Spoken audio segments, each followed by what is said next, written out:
Hi, in this video I'm going to be showing you why the absolute value of x minus a is less than or equal to r means that x is greater than or equal to a minus r and is less than or equal to a plus r. Now, an important thing to note is that the absolute value of x minus a can be defined as a piecewise function, like so. What you get is x minus a if x minus a is greater than or equal to 0, and you get minus, in brackets, x minus a if x minus a is less than 0. We are going to use this definition over here to show this up here. Okay, so we're dealing with the absolute value of x minus a is less than or equal to r.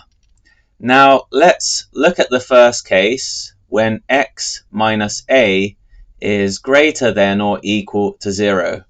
So we're looking at this case over here.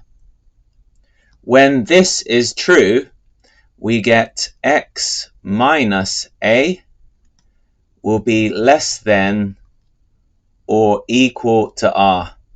Okay, and as a result, that means that x is going to be less than or equal to a plus r.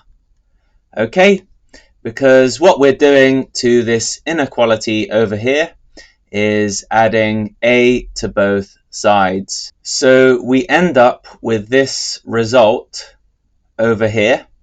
Okay, and that result matches this criteria up here. Okay, now let's look at the second case for the absolute value of x minus a is less than or equal to r. That second case is when x minus a is less than 0. When this is the case, we get minus x minus a, in brackets, is less than or equal to r. Now, if we multiply both sides of this inequality by minus 1, we get x minus a is greater than or equal to minus r.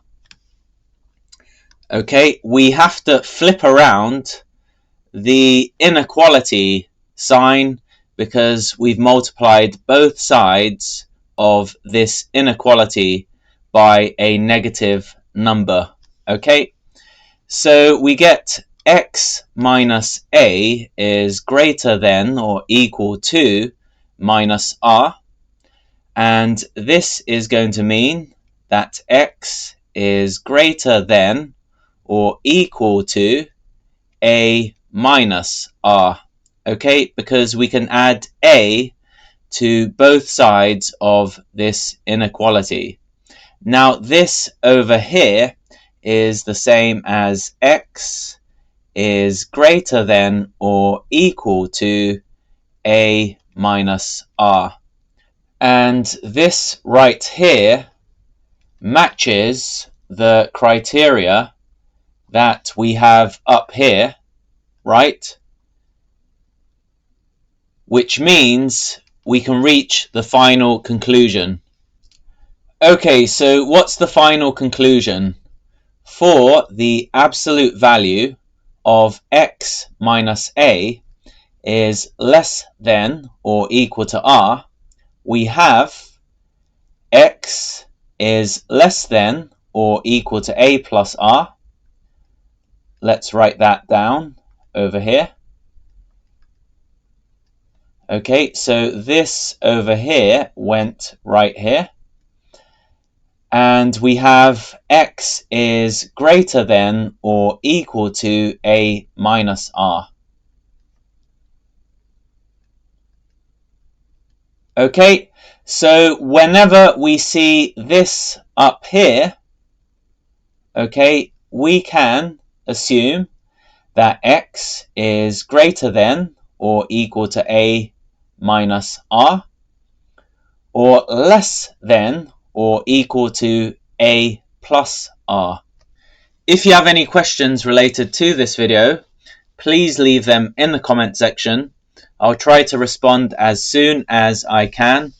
For more maths videos like this, make sure you subscribe to my channel. And for extra maths content, visit mathematics.proofs on Instagram. You can also check out mathematics.proofs on Threads. Okay, I've currently got about 31.6k followers there. Please visit when you can. Thanks for watching this video, and I'll see you next time.